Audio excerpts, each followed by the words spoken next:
Hey guys, I'm back and today I am so excited because I am going to be sharing my Pan That Palette 2024 finale. If you are new here, I will link my Pan That Palette down below, but it was a rocky start. This was not my original selection for 2024, but we pivoted in I think like March or April, and I really am just so happy that I selected this palette in the end. I am going to show what this palette was looking like at the beginning of the year. It was not very well loved, and I had dabbled in it a few times and really enjoyed the looks that I had come out with, but I just didn't really, I guess I just didn't really know what to expect. I just knew that a lot of people had panned Anastasia Beverly Hills palettes and that they really enjoyed them, and they were kind of considered to be a little bit of an easier shade or like brand to pan because the mattes are a little bit more powdery, easy to dig into, and I did really love the color story. And then as the year went on, I was hitting pan in different shades, and I was making some really good progress. And the past couple of months, I made really great progress. Here's what it was looking like last month.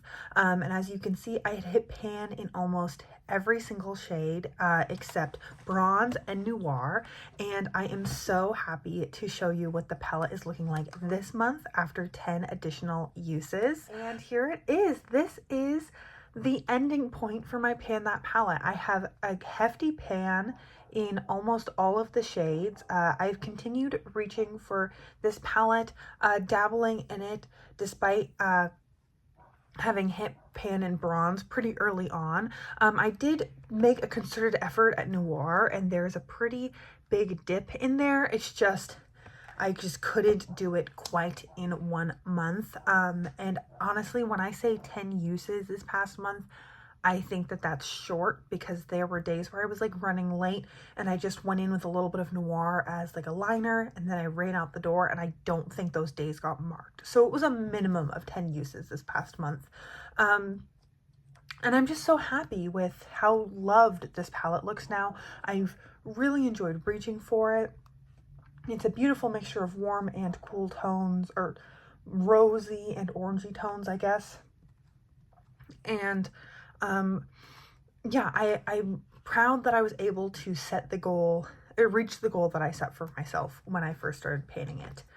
I've also been keeping track of the number of times that I've used this palette, and over the past however many months, March was my first month, I have used this a total of 145 times. So that is a lot for one palette for my collection, and I'm really just so proud of myself. So if you have enjoyed this series, please let me know down below. My What Palette Should I Pan in 2025 video went up last week, and I will link that down below and here in the cards. And my intro for next year's project should be coming up in another week or two.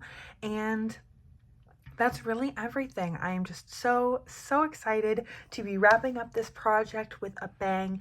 And most of all, I hope you are having an incredible, awesome day wherever you are, and that I get to see you in a future video. Thanks, guys.